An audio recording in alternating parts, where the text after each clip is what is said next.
te enojes otra vez conmigo. Rolando Hanglin. Bueno, Rolando, perdona. Pasa. Rolando Hanglin... Pero pasa con un vaso de soda. Con un vaso de soda. Rolando Hanglin llama a los hermanos Berro que viven en Estados Unidos y le dice, ¿los estuvo a ver el fiscal argentino? Sí. ¿Fue verdaderamente con el FBI una fiscal de Detroit? Sí. ¿Y ustedes le dijeron que el hermano de ustedes era el conductor suicida? No. Nosotros le dijimos que nuestro hermano murió en Líbano, jamás conoció la Argentina. Entonces, espero con esto darles la pauta de qué magnitud de mentira era capaz de hacerse en nuestro atentado terrorista. Entonces, si nosotros somos los que tenemos más experiencia, ¿qué fue lo que se hizo en la Argentina con los investigadores de los demás atentados? Nada. No podían hacer nada. Nada. Entonces, acá vinieron los investigadores estrella, los top. Uno de Estados Unidos vino 2 viajes, vino un europeo. Giulietto Chiesa era un europarlamentario europeo, no eran perejiles. Vinieron acá, dieron una conferencia en la Biblioteca Nacional, sí. Fueron, Giulietto Chiesa dio una charla en la Cámara de Diputados, sí. Pero la cobertura periodística fue -0, entonces es lo mismo que casi no hubieran venido. Entonces acá viene otra ley que rige la política del terrorismo en la Argentina, que es lo siguiente. Es decirle a los argentinos, che, mirá, como nosotros somos una republiqueta de cuarta, la investigación de nuestro atentado es de 10ª, pero en el primer mundo está todo resuelto y atado con una piolita, con un moño rosa. Es decir, se le ha mentido a los argentinos de una manera grosera de qué pasa en los demás atentados. No solo los argentinos, si el mundo estaba mirando este atentado. El mundo sabía que hubo un atentado en la Argentina. Sí. Entonces le mentíamos a todo el mundo. Sí. Ahora, ¿cómo haces vos para fabricar una mentira en un país pequeño como el nuestro y venderle la mentira a todo el mundo? Necesitas una cobertura mediática uniforme en todo el mundo. Estamos hablando de mi amigo Manteto. Estamos hablando de los amigos periodistas que vos tenés acá y de los amigos periodistas del resto del mundo, que cuando Argentina les dice, esta es la historia oficial, La compra. la compran.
Entonces, vayamos un poquito ahora a los demás atentados, para contarles a la gente un poco, porque tenemos investigadores argentinos de muy buen nivel, algunos, como van a ver de manera inmediata, muy conocidos por los argentinos.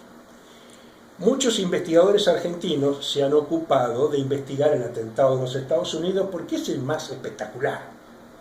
Voy a empezar por Walter Graciano. Walter Graciano es un economista argentino conocido, prestigioso. Él escribió este libro que se llama Hitler ganó la guerra, que es una metáfora. Es una manera de decir, con tamaño y nivel de terrorismo, es como si Hitler hubiera ganado la guerra.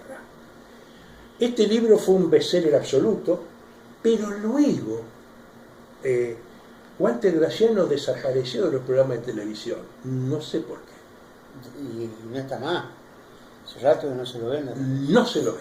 Y era un buen economista. Era un buen economista, era un niño mimado de los programas de televisión. Luego tenemos otro libro de un peronista, Carlos Suárez Montonero, peronista, es marido de Nilda Garré, un compañero. De la comandante. Sí, Carlos Suárez escribió su libro que se llama Autoatentados. Nosotros tenemos en Argentina otra cosa muy importante, que es, este libro se llama El perseguido, lo escribió Kurt Sonnenfeld. Kurt Sonnenfeld vive en la Argentina y fue cameraman en el atentado de las Torres Gemelas. Él tuvo que huir de los Estados Unidos y la mayoría de la gente no sabe que este gobierno, esta república modesta, le ha dado asilo político. Este hombre tiene asilo político en la Argentina. Está protegido por nuestra justicia, a pesar de que la justicia norteamericana lo reclama.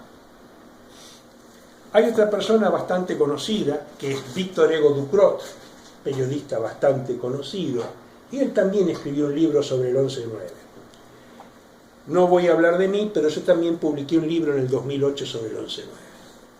Pero vos lo nombrás a Bush. Y sí. ¿Qué tiene que ver Bush? Bueno,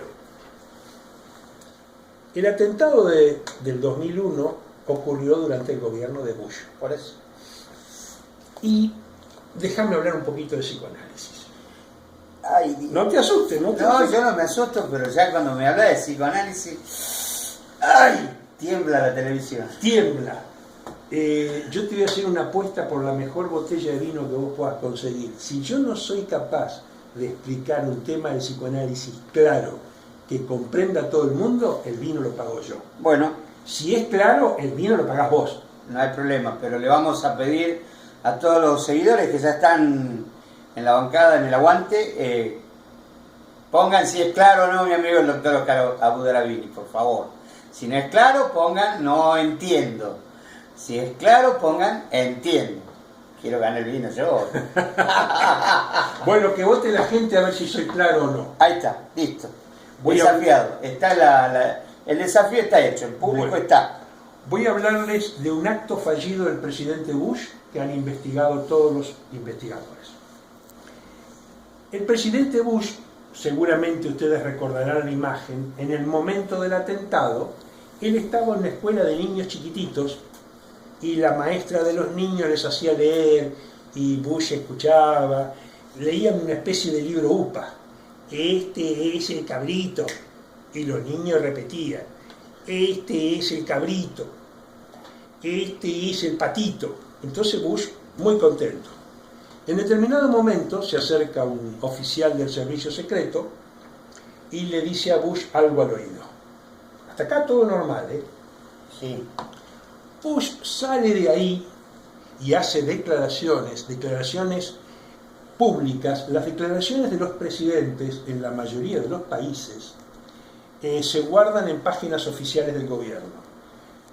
A la salida de ahí lo agarra un periodista y le dice, presidente, ¿se enteró que hubo un atentado? Bush dice, sí, me informaron, y casualmente por una pantalla de monitor vimos como los aviones golpeaban las torres. Y eso Bush lo dice a la hora, suponete, 2:15. El problema es que las primeras imágenes de los aviones golpeando la torre son posteriores a eso, de un documentalista que casualmente estaba enfocando las torres con su cámara.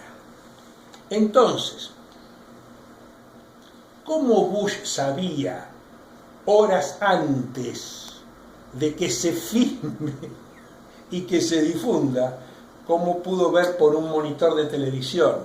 Claro, tan rápido. Tan rápido. Entonces, este es el acto fallido de Bush. Bush nos está confesando que había monitores de televisión filmando en directo el atentado. Yo creo que sí. Entonces, es claro para la gente lo que dicen los investigadores de que posiblemente el presidente Bush se fue de boca y dijo lo que no tenía que decir. Y abrió un paraguas que no tenía que abrir. Abrió un paraguas que no tenía que abrir. ¿Esto es un acto fallido del presidente Bush, sí o no? Podemos estar de acuerdo o en desacuerdo. Si yo no lo explico con claridad, el vino te lo pago yo. Perfecto. Si la gente dice que claro, el vino lo pagas vos. Muy bien. Pero para ser salomónico, el que paga el vino no paga el asado. Ya está. Acordate. Debe un asado. Ya está debiendo un asado anterior. Ahora quiere empatar para quedar mano a mano. No importa.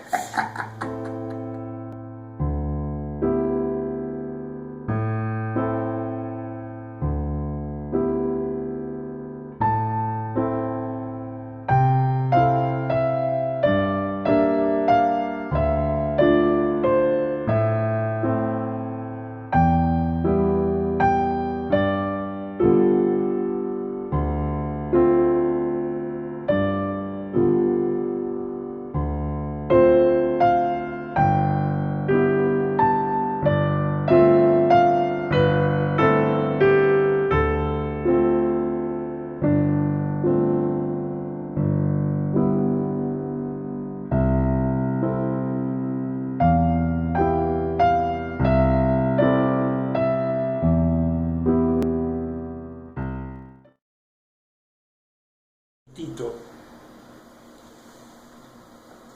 ¿cómo se investiga un atentado terrorista? ¿Cómo se miente y se falsifica? Es fácil. Lo vimos con nuestro juez Galeano.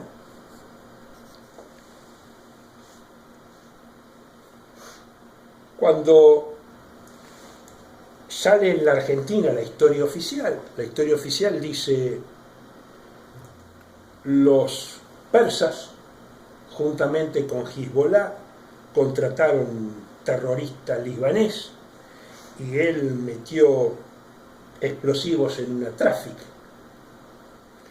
Entonces, hay otra debilidad que tienen todos los gobiernos con los atentados, y es, les cuesta mucho decir, nos comimos el buzón y no nos dimos cuenta de nada.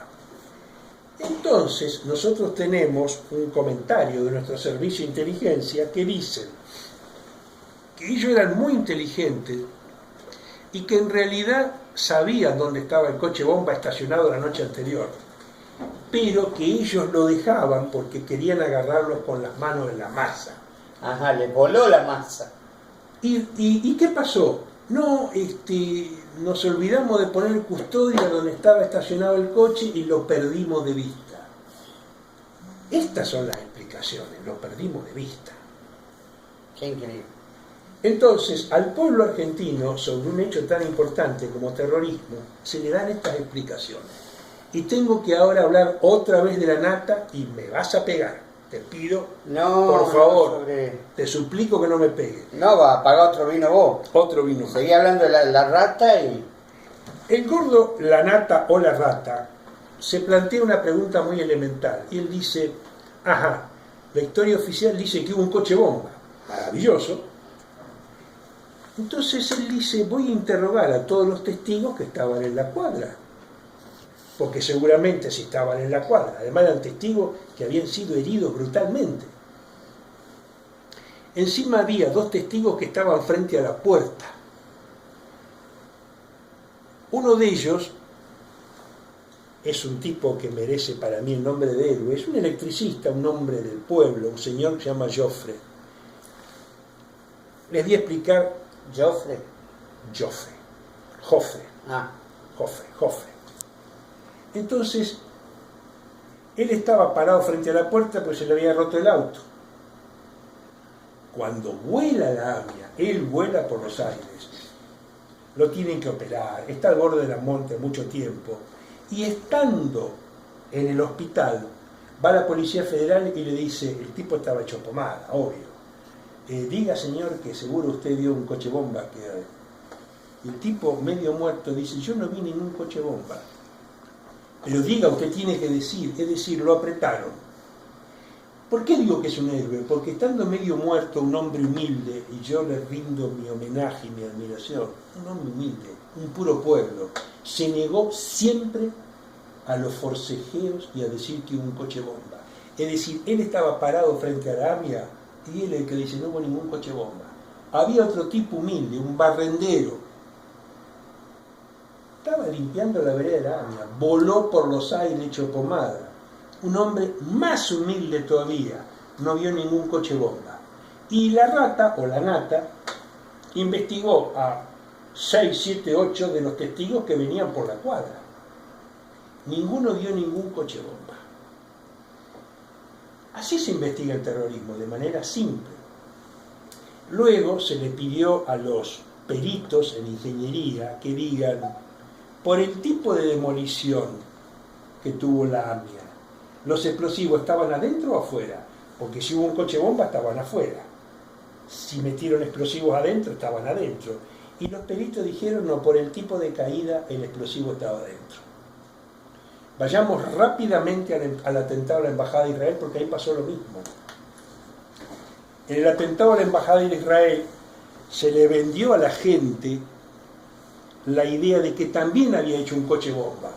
Y ahí, ahora sí me lo vas a perdonar. No tengo que hablar bien de la nata, sino del diario La Nación. Ah, Ahí me la perdonás. seguí metiendo la puja. Vengo mal. Qué tipo jodido.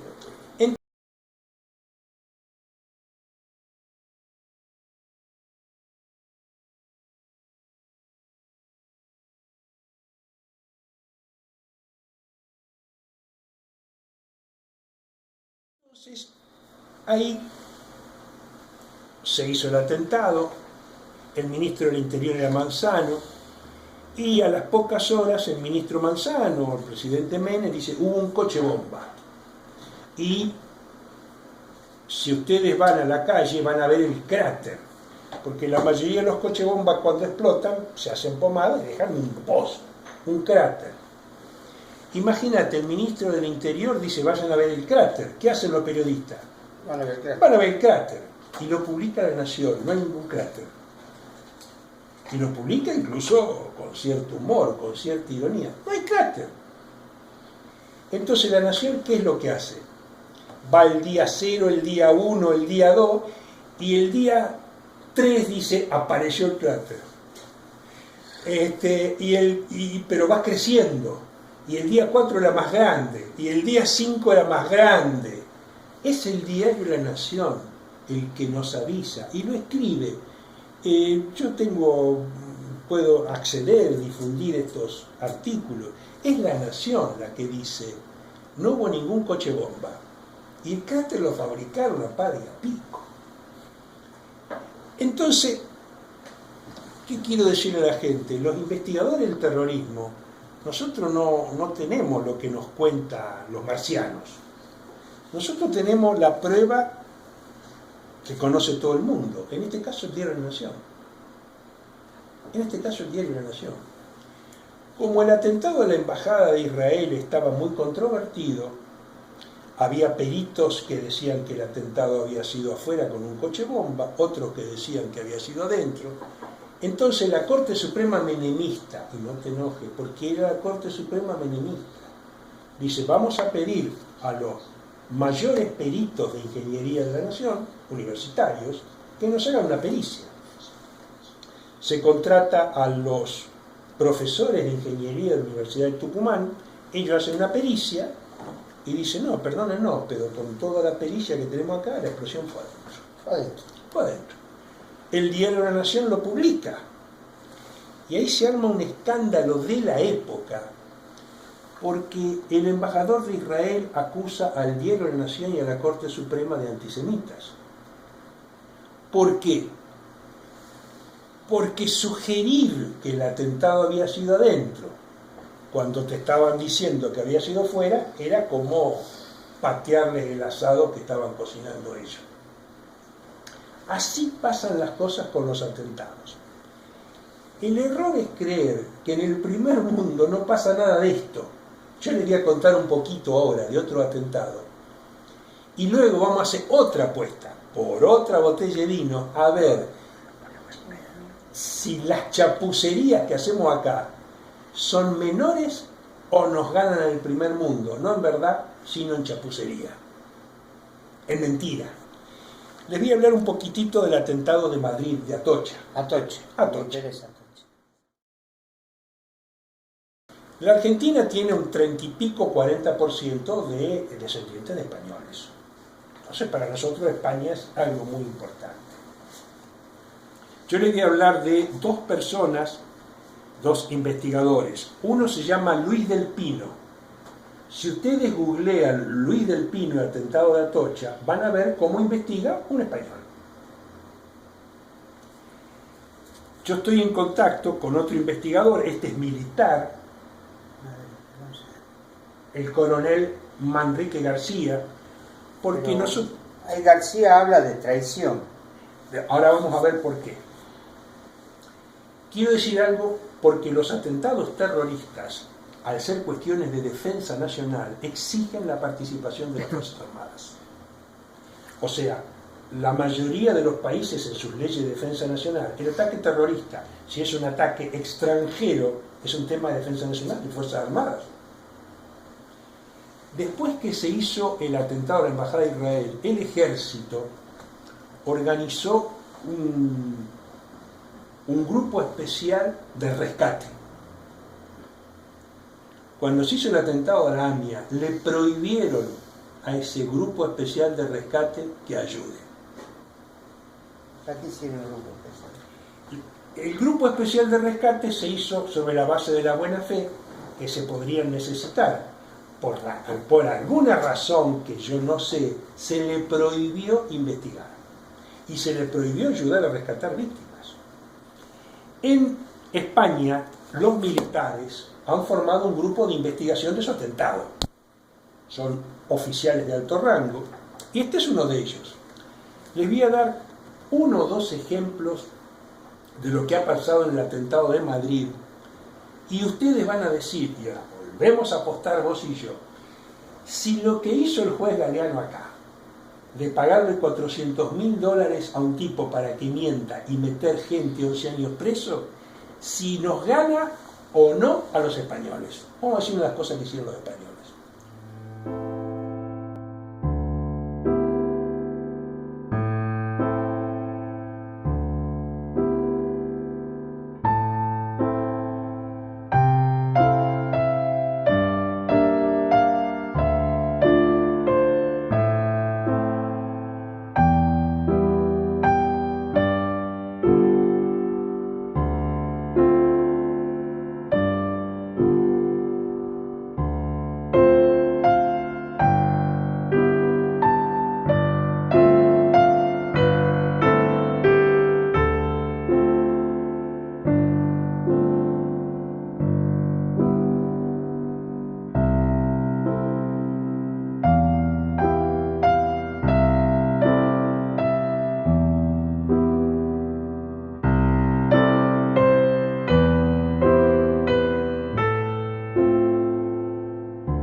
Después que se producen los atentados, los medios de comunicación dicen, sabemos quiénes son, fueron moros. Y te da el nombre de los moros, o sea, los marroquíes. Te da un nombre. Jamul Jamul, Jamal Jamal, bum bum bum. Ahora, estos terroristas, en lugar de huir de España, alquilan un departamento en un barrio que se llama el Leganés, porque luego vamos a hablar de la matanza del Leganés, y se quedan ahí parapetados. Terrorista poco talentoso, ¿no? Si te dicen por la televisión, che, te estamos buscando, vos vais. Jamú, jamú. ¿Qué haces ahí? ¿Qué haces ahí? Perejil. Bueno, no sé si son 6 u 8 los terroristas, se parapetan en un departamento de este barrio, el Leganés, que es en las afueras de Madrid, armados hasta los dientes, con ametralladoras de último nivel. Son rodeados por la policía especializada y se entabla un gran tiroteo. La policía los tirotea a ellos tirotean a la policía. Bueno, luego ellos se hacen volar. Entonces, cuando ingresa la policía al lugar, yo tengo esta pregunta para matemática de niño de escuela primaria. Si yo tengo 6 terroristas armados con fusiles y ametralladoras, fusiles que tiran 200, 300 tiros por minuto, nos hemos estado balaceando durante 2 horas. cuando entra la policía al piso donde están los terroristas, ¿cuántos casquillos debería haber? Millones. Millones. ¿Sabe cuántos había? 10. 6. Bueno, y ahora viene otra parte más, porque esto a mí me ha planteado, yo tengo pocos amigos musulmanes, pero tengo algunos, y les he planteado una pregunta que ellos en un primer momento los ponen en tomate. Porque yo les dije, che, mira, nosotros los occidentales, con todo respeto por las damas que nos escuchan, nosotros tenemos la bragueta en el pantalón adelante, nosotros hacemos pis por adelante. Ustedes los musulmanes usan la bragueta atrás y hacen pis por atrás. ¿Cómo hace? Porque los únicos que conozco, no sé, son los travestis que se tuercen todo. Entonces me dice, ¿pero por qué me pregunta esto? Digo, porque uno de los musulmanes muertos ahí en el atentado tenía el pantalón puesto con la bragueta para atrás. Entonces, o los musulmanes hacen pis por atrás, o a este infeliz lo mataron a otra parte y le pusieron el pantalón a las apuradas. Yo no lo sé. Le pusieron pantalón al rey. Le pusieron pantalón al rey. Entonces luego nos dijeron, che, mirá, el musulmán ese todo despedazado era Jamil Jamón. ¿Y cómo lo sé? No, yo te lo digo, pero ¿cómo? ¿Vos sabés que da la casualidad de que todas las yemas de los dedos, donde se sacan las huellas dactilares, no las tenían? Entonces, esto es lo que pasa en el atentado a Atocha. Y nosotros hacemos la apuesta que diga la gente, ¿quién es mejor encubridor y plantador de pista falsa? ¿El juez argentino que le paga $500,000 a un tipo para que mienta? ¿O estos españoles con este fandango? Te lo digo yo, los españoles. Ah, ganan los españoles. Me debes una botella de vino, con unas tapas o una tortilla de española. Vamos a ver que está con hambre hoy. Hoy vino con hambre y con sed. Hoy vino con hambre y con sed. El juez Galeano... Estamos hablando de España, tiene que ser pincho, no tapa. Pincho, bueno, unos pinchos. Vos sabés que el juez Galeano, y esto es público, con plata de la CIDE, es decir, del Estado, del Poder Ejecutivo, pagó $400,000 para mentir, y gracias a eso se metieron inocentes presos 11 años, 11 años. Ahora, ¿Pero cuánto nos salió los 11 años presos cada uno? Una fortuna. Porque cada uno de estos que han estado presos injustamente van a pedir una fortuna. El daño que vas a pagar vos y yo, que vamos a pagar nosotros. Los españoles también tienen su terrorista preso, que se llama Sougán. Y Sougán ha sido condenado a 40.000 años de cárcel. Son exagerados. A mí me parece exagerado. Con 50 estaba. Entonces, los... Ya, 40.000 años. Era Highlander. Entonces, los investigadores españoles estudian mucho y dicen, ¿pero qué prueba hay para meter a este tipo 40.000 años preso? La prueba que hay es 2 mujeres extranjeras, no sé, una rumana, otra búlgara, que dicen que lo vieron en el tren. Esa es la prueba. Dicen que lo vieron en el tren. Entonces, el proceso judicial español tiene su historia oficial que dice, Sougán es culpable, lo metimos 40.000 años preso. Y ya están los abogados de Sougán diciendo, la prueba que usted tiene contra el tipo no es válida.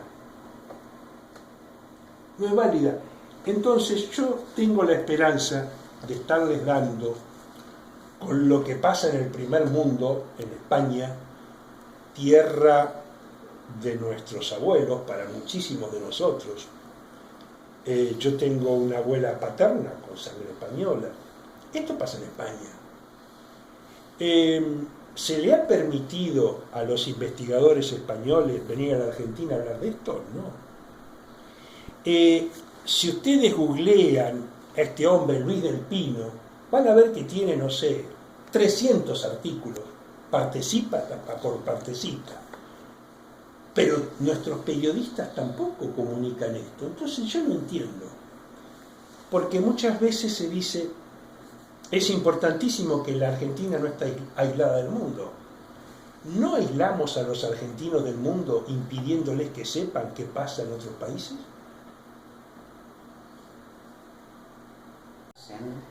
No es solo para que no podamos informarnos realmente, sino para que compremos la mentira. Para que compremos la mentira. Esa es la realidad. Porque si yo te vendo una historia oficial y no te permito que vos sepas que hay otra historia, vos estás forzado a comprar una sola versión. Exacto. Vos sabés que una vez que vos vendés una mentira muy grande, después no es fácil volver para atrás. Yo fui a dar charlas sobre estos temas a Madrid en el 2006-2007. El juez Galeano, entre otras cosas, le había pedido una pericia psiquiátrica y psicológica al comisario Rivelli. Voy a otra cuestión de la psiquiatría y el psicoanálisis, que vamos a ver si somos claros otra vez o no. El comisario Rivelli estaba preso, el juez Galeano dijo: este hombre es terrorista, yo tengo todas las pruebas, pues yo lo tengo preso, y una psicóloga le hizo una pericia, una psicóloga forense, ¿eh? Entonces, según la psicóloga forense, había descubierto el perfil psicológico de un terrorista. Imagínate, para el año 2005, 2004, 2006, era un hallazgo terrible. Entonces, cuando yo voy a España, sabiendo los españoles que soy psiquiatra y psicoanalista, bueno, pero qué grande ustedes, pero qué maravilloso. Los argentinos han hecho un descubrimiento, el perfil psicológico de un terrorista. Yo no sabía cómo disfrazarme para decirle: miren, queridos colegas, ese perfil se hizo cuando el juez Galeano le había jurado al mundo que era un terrorista. El problema es que ahora la justicia argentina dice: será un comisario chanta, será todo lo que vos quieras. El terrorista no. Perdón, abogado. Luego abogado. Penalista. Penalista, exitoso. Sí, Entonces, 500 gringas, cualquier exitoso. Entonces, yo no sabía qué hacer para explicarle a mis colegas, porque ellos decían: ¿cómo? En esos años todavía no se sabía mucho de lo de Madrid, estaban con el atentado fresquito, y ellos nos envidiaban a nosotros, porque durante algunos años la Argentina le vendió al mundo que éramos los capos, estábamos en la avanzada. Bueno, todo eso había que luego dar marcha atrás. Yo te lo juro que me costaba mucho entender el nivel de prejuicio de mis colegas. Se supone que los psiquiatras, los psicólogos, psicoanalistas, nos especializamos en aceptar las mentiras, los ocultamientos, porque es normal en la gente. Entonces ellos no podían aceptar, porque para un psiquiatra, un psicólogo, un psicoanalista, encontrar el perfil psicológico de un terrorista era como descubrir América en psiquiatría. Yo tenía que decirle: muchacho, es falso. Les tenía que producir una decepción y una desilusión tremenda. Entonces, con el terrorismo que llevamos, el atentado Lockerbie fue en 1989, hemos pasado los 25 años de atentados. Hay otra ley muy interesante en el terrorismo. Vos sabés que gracias al atentado de Lockerbie se acusó a Gaddafi, luego se terminó invadiendo Libia y se dio un desmadre. El atentado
200 personas.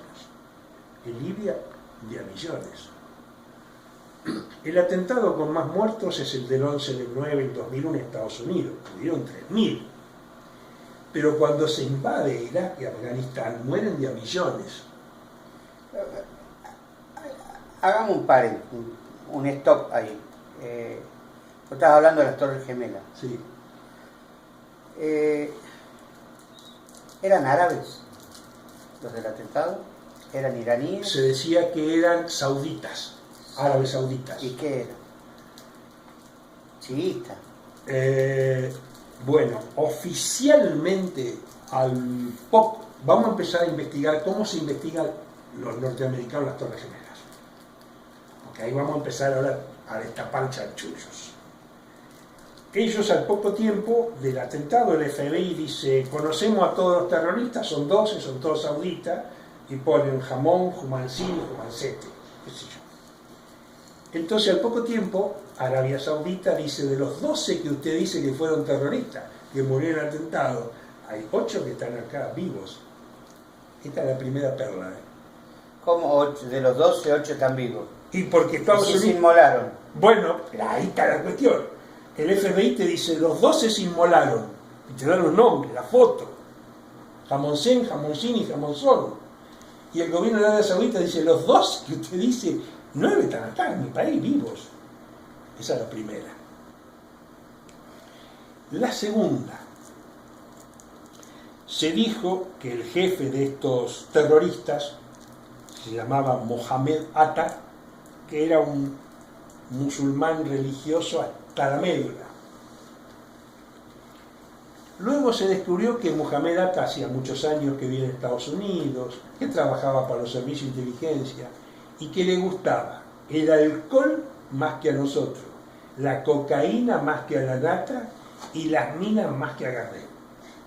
Ya teníamos, según la historia oficial, era un religioso fanático y según la realidad hacía todo lo que los musulmanes tienen prohibido. Pero bueno, cuando vuelan las Torres Gemelas, el piso de la zona se transforma en un infierno. En ese infierno no aparece nada sano, excepto el pasaporte de Mohamed Atta, impecable. Se había quemado hasta el... Se había quemado todo, pero el pasaporte no. Intacto. Entonces, empiezan las bromas, porque hay cosas que los investigadores, de tan torpes que son, la terminan tomando la chacota. Entonces dicen, ¿no será que este tipo tenía un pasaporte que lo habían fabricado en Júpiter y que resistía hasta... Metálico. Luego, en los demás atentados, da la casualidad que sistemáticamente los terroristas se olvidan del pasaporte. Se olvidan siempre un pasaporte y un Corán. Ah, sí, ese... Si no está el Corán no hay atentado. No hay atentado. Entonces, cuando se hizo la primera vez con el Mohamed Atta, se le concedió el beneficio de la duda. Cuando se repiten todos los atentados, los investigadores dicen, ¿no será que estos tipos tienen un modelo de atentado donde siempre me plantan un musulmán, un pasaporte y un Corán?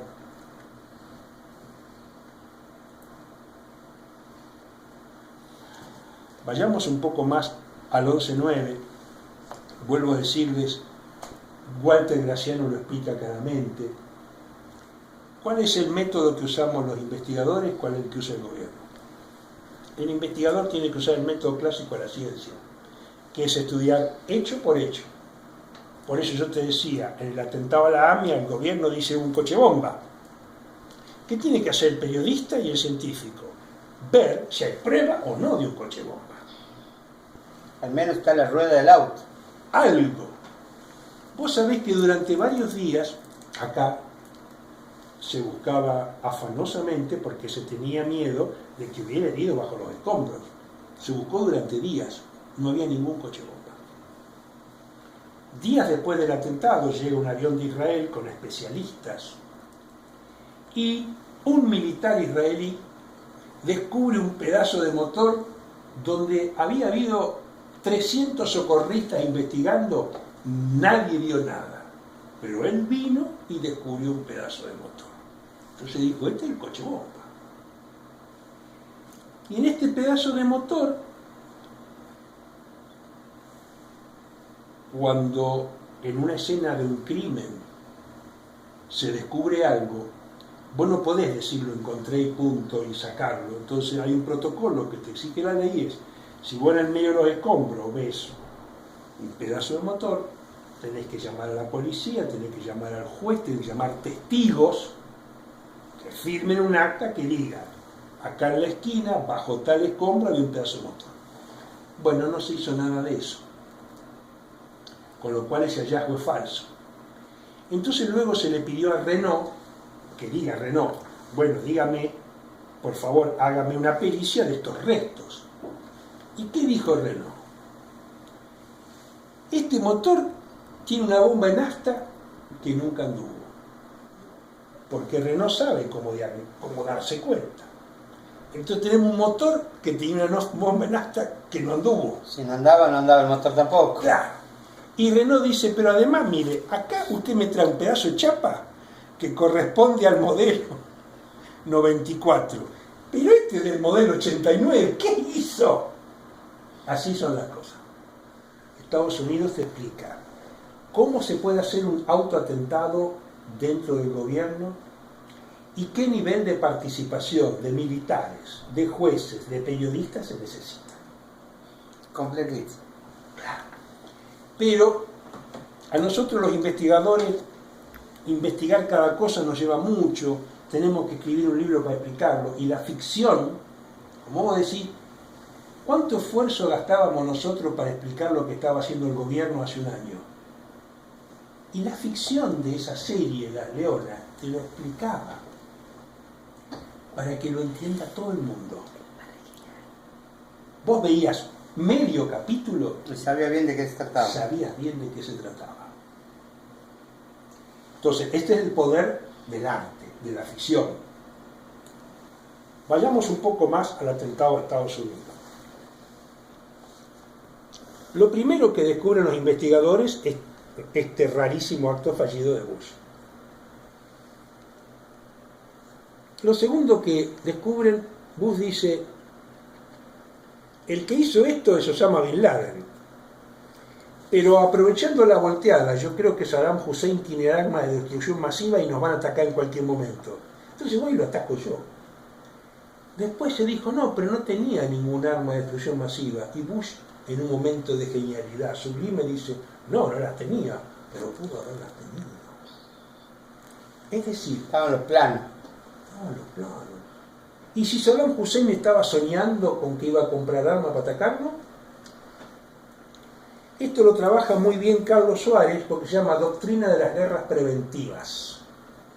Es decir, yo decido que hagamos añicos Irak porque yo estoy casi seguro que podría ser que hagan. Por la duda. Por las dudas. Esto fue lo segundo. Después los investigadores norteamericanos lo que hacen es dividir parte por parte el atentado. Porque el atentado, como te dije, según la historia oficial, tenía 12 terroristas sauditas. Y lo primero que hacen los investigadores dicen, che, dame las pruebas a estos tipos. Entonces, como te dan la foto y el nombre, lo primero que hacen los investigadores es preguntarle al gobierno de Arabia Saudita. El gobierno de Arabia Saudita dice, no, de los 12, 9 están vivos. El atentado de Estados Unidos tiene 4 partes. Uno es la caída de un avión en Shanksville, un lugar. Otro es el atentado al Pentágono, el edificio más fortificado del mundo. Otro es la caída de las Torres Gemelas. Y otro es la caída de la tercera torre o edificio 7. Vamos a ver uno por uno qué hacen los investigadores para mostrar que estamos ante la patraña más grande de la historia contemporánea.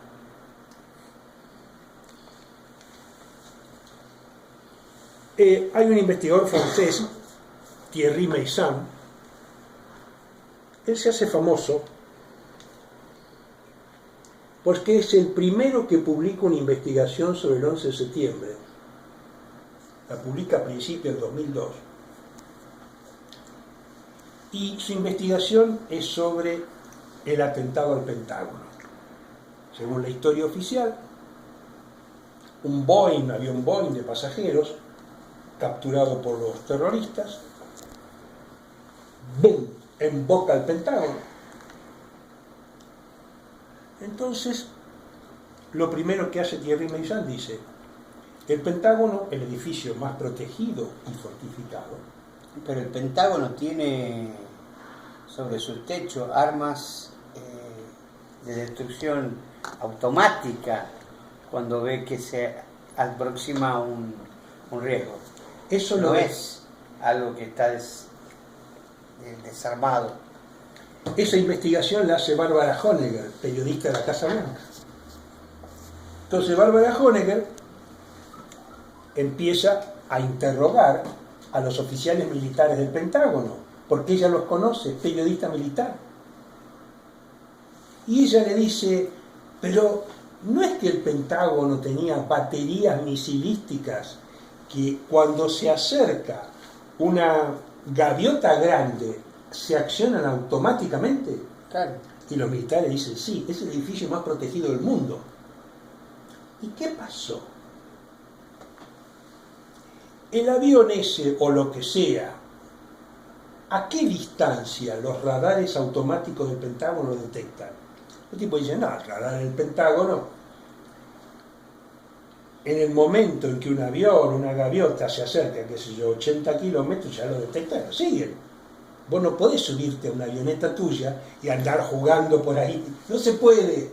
No hay forma. No hay forma. Ni acá, ni acá, ni allá. Ni allá. Allá menos. Allá menos. Entonces, ¿qué pasó? Entonces dice: mire, el oficial tal se lo va a explicar. ¿Y qué pasó? Estaba Donald Rumsfeld, casualmente estaba en el Pentágono.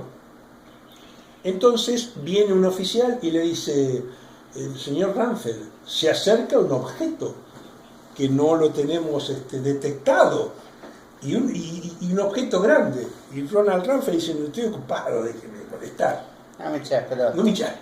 A lo mejor le dijo eso. Seguro, militar. Entonces al rato, el militar, más preocupado todavía, dice: pero el objeto está a 30 kilómetros. Déjeme molestar. Déjeme molestar. Y luego viene desesperado y le dice: voy a tener que accionar los misiles de defensa porque es un objeto grande, se acerca, nos puede atacar. Y Donald Rumsfeld le dice: ¿yo le dije que haga algo al respecto? Yo no le dije que haga nada. Entonces, la pregunta: ¿por qué las baterías del Pentágono no se accionaron automáticamente? Esta es la respuesta. ¿De qué estamos hablando? O sea, a ver, estaba todo armado. Esta es la respuesta. ¿Elección? Bueno. ¿Qué campaña era esa? ¿La que venía Obama ya? No, era la campaña donde Bush estaba compitiendo por su reelección contra John Kerry. Claro, que le gana a John Kerry. Recordemos que Kerry le gana a Bush. Claro. Y luego el hermano de Bush, que gobernaba Florida, no sabemos qué pasó. Se dio vuelta. No sabemos qué pasó. Pero este evento está relacionado con las elecciones, la reelección de Bush. ¿Se parece algo a lo que pasa en Argentina a veces? No sé. Pero a vos te huele parecido. Bastante. Bastante. Lo que hace Thierry Meyssan con el atentado al Pentágono es otra cosa. Él dice: le voy a dar a niños de escuela primaria las fotos oficiales del atentado al Pentágono y que me la estudien con un avión. ¿Y qué es lo que descubren los niños? Si está la pared del Pentágono, el agujero que te muestran las fotos oficiales es mucho más chiquito que el agujero en Boeing. Pero la prueba más grande la ven los niños en las alas. Porque los niños dicen: si estas son las alas de un avión, las ventanas donde pegarían las alas tendrían que estar rotas. Claro. Y están sanas. Entonces los niños dicen: acá, Boeing, los niños, no hubo. ¿Y qué nos mostraron? Entonces nos mostraron un agujero Una ciencia ficción. Un agujero, una explosión, humo, bomberos. ¡Ah! Y nos dijeron, esto es un Boeing. Entonces, ¿qué dicen los investigadores? Bueno, mire, Boeing no fue. Porque este es el método de la ciencia. Para hacer Boeing, el agujero tendría que haber sido diferente y las alas tendrían que haber roto las ventanas. Entonces, no fue un Boeing. Entonces Thierry Meyssan agarra un oficial general de artillería francés y le dice: general, si no fue un Boeing, ¿qué fue? Y el general dice: mire, tampoco fue un Boeing, porque los aviones están hechos de aluminio blando para poder volar. El Pentágono es un edificio fortificado para recibir el impacto de un cañón poderoso. Si hubiera sido, se tendría que haber desintegrado. Se tendría que haber desintegrado. Entonces, no solo atravesó la primera pared limpiamente, atravesó 3 paredes, porque el Pentágono son varias paredes fortificadas. Entonces el general me dice: no, si hubiera sido un Boeing, se hace pedazos en la pared, no la perfora, la rompe un poquitito. Queda ahí hecho pomada. Entonces, el general dice: voy a proceder al revés. Lo único que puede perforar ese tipo de paredes fortificadas es un tipo de misil especial. Son misiles de punta hueca especializados en romper blindajes.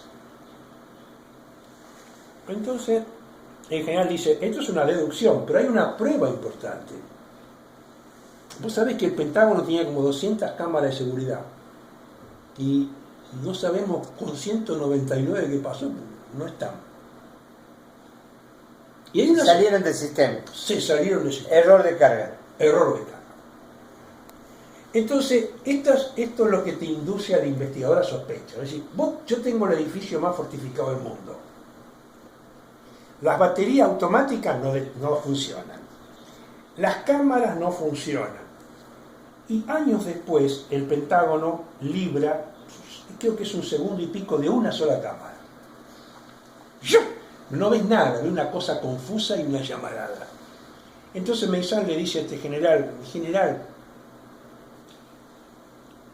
usted, por sus conocimientos, esta llamarada corresponde a la llama que larga el combustible de un avión cuando explota. Y el general dice: no, mi querido amigo, ve a las Torres Gemelas, cuando estalla el combustible, la nafta, la llamarada es roja y larga humo negro.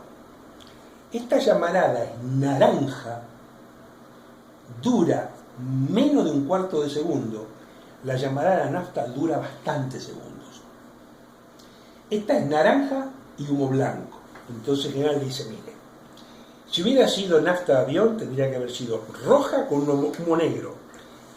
Lo que lanza llamarada naranja de 1/4 de segundo con humo blanco es cuando estalla las pólvoras de los misiles de última generación. Si no, no hay posibilidades. Si no, no hay posibilidad. Entonces, así se investiga el atentado al Pentágono. Vayamos, en Manhattan caen 3 torres.